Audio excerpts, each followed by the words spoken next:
Matthew Westwood joins us now. Please welcome him. We recognize that we're talking about an addiction here.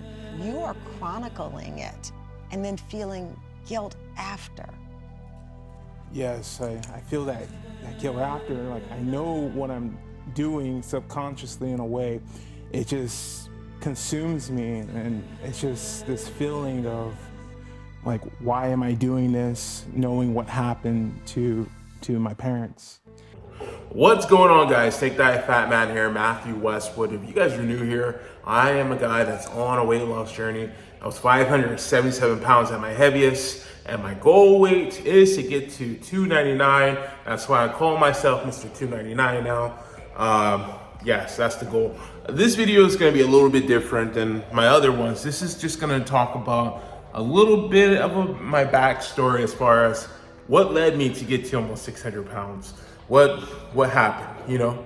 I wasn't always this big guy, and I just wanted to share a little snippet with you guys into my life, what led to this. And had a good conversation with Cole, and Cole told me to talk about my backstory, you know, and what led up to me getting to almost 600 pounds. And I think it's very important to share, and I'm using this channel as a way of therapy, a way to release and outlet any past traumas I may have had. And yeah, here's my weight gain story. Yes, that's me.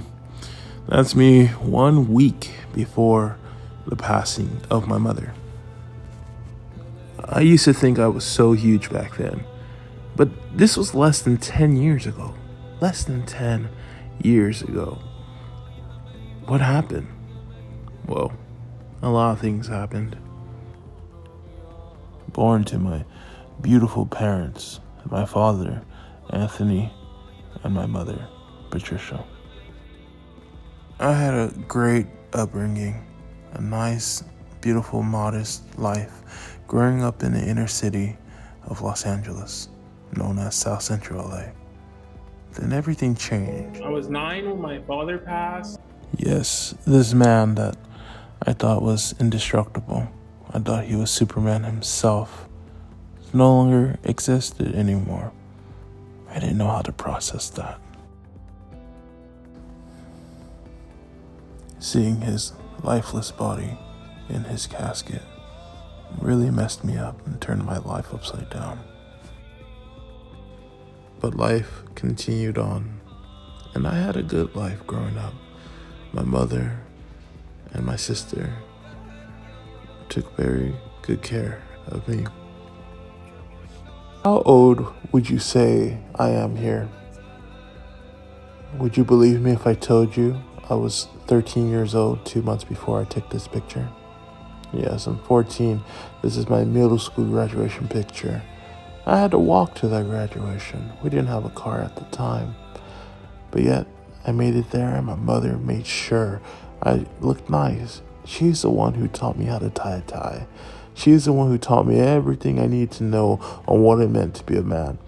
She's the one who made sure I looked good. I had my watch and my glasses. It's a very proud moment for me when I looked out in the audience, and who did I see? My mother and my sister. You actually were so sweet in sharing a voicemail recording that his mom left him just 5 days before she died. You said you often listen to it as a reminder of not only how much she loved you, but how she didn't want history to repeat itself. And you've allowed me to share that message with the public. Can we play it? Hey, hope everything's okay. I just want to say I'm really proud of you. You get out there and you do whatever it is needed. So I'm really proud of you. Hope everything's okay. Give me a call back, baby. You want to go to the gym? Talk to you later. Bye. That was 5 days before she died. Matthew, what I hear there is her saying she's so proud of you. Yes. That's what I hear. And in this struggle, and I can't speak for her. I can speak, though, as a mom. She loves you. Yes. Even though she's not here. Yes, absolutely. I know my mama loved me. I loved her very much, and I listened to that voicemail so much. Like, that is a driving force for me to try my best to fight this battle. I wanted to make her proud. Yes, I love my mother, and my mother loved me dearly. And she always encouraged me to be active, to stay busy, to go to the gym, to eat the best way I possibly could. She always gave me vegetables and stuff like that, and really helped me develop to become the man I am. But I still spiraled after she passed so badly. I felt empty inside, lost. Wednesday, Broken. September 4th, 2013 was the day that my life turned upside down. It was a beautiful day in the morning. We were all laughing, having a good time, listening to music, talking about life. And everything was going good, and I was getting ready to go to work. So I went to work, and I had a missed call on my phone. I listened to the voicemail, and it was my sister calling me, hysterical, crying. And I still have that voicemail. And in the voicemail, she was talking about my mom, how she wasn't feeling well, and that she had to call 911 for me to hurry back home. And that's what I did. I left work, drove so fast home, and I got there, and the paramedics were already there, and my mom and my sister, and they were inside my mom's bedroom, and they were checking my mother and asking her questions, and she's like, "Oh, I'm doing good. My big strong son's here." And I went over to her and hugged her and started holding her hand, and they were like, "Well, I mean, you're everything's looking good. Your vitals are good, and do you want to go to the hospital?" And she said, "Oh, no, I'm doing okay." And I just looked at her, and she just seemed a little off. And while I was holding her hand, her hand turned cold, and she stopped speaking, and they took her on the stretcher and the ambulance.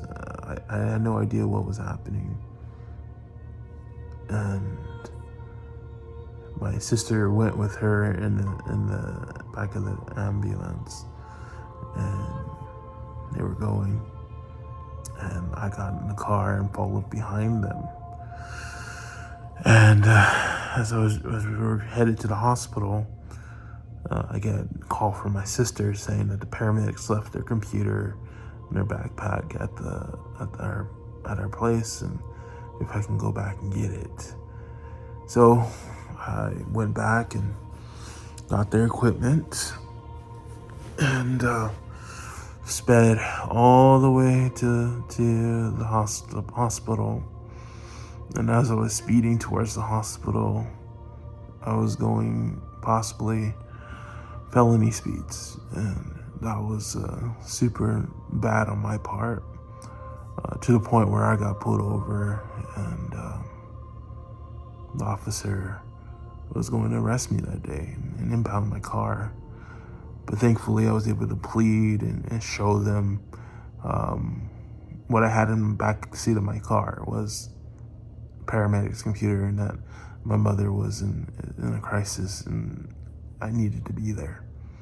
And they let me go, and I made it to the hospital, and as I got there, they told me, "Your mother's in the emergency room right there, and they're trying to resuscitate her, and just wanted to let you know it's a pretty intense scene in there if you decide to go in there." So I decided to go in there, and there I see my mother on this table, and all these doctors and nurses trying to bring her back, and it's like a movie scene, you know. They're using the The AED machines are shocking and clearing, and they kept trying and going and nothing. And finally, when it finally just stopped, and the doctor took my mother's pulse and declared her death at that time, it broke me. I just remember losing it and just screaming, just a howl, to the point where they had to escort me out the hospital until I calmed down. And there was my mother, my best friend, my everything. And I never learned on how to truly deal with situations like that. I always believed that I had to be the strong one. I never really truly got to mourn in the best way for myself. And that hurts to this day. And me realizing why I turned to food to comfort, because food was a happy time for me. When we were eating food together, we were laughing and having a good time, and those bring back those memories I had of my mother or my father, and just having those good times together means so much. And I finally realized that now. And of course, food is addictive to a point, right? But it's not addictive to the point where I can't stop it from consuming me. You know what I mean? That as long as I wake up and realize what the real root of the problem was and is, then I can fix it. And my root of my problem is that I can't let go of the past and move forward. And that's what my mother would want me to do, to move forward and to make the necessary progress to better myself, to not be stuck in that moment. She would want me to live. Right? And that's what I'm gonna do. But that's just a little piece of me, guys, so of what I went through. And my story isn't worse or better than anyone else's. It's just my story. And it's part of the human experience. We all have stories that we go through. And this is what I went through, and this is what altered me. And yeah. But after my mother passed away, I was addicted to food. Addicted. I spiraled out of control, guys. I spiraled. I went to the darkest depths of Earth itself. The darkest, most terrible, disquieting thoughts you can imagine plagued my mind and consumed me. It led me to the edge of Earth, the edge of the universe. And I thought there was nothing else worth it, nothing else worth living for. I felt like every single person that ever loved me was gone. Unconditional love, that is. But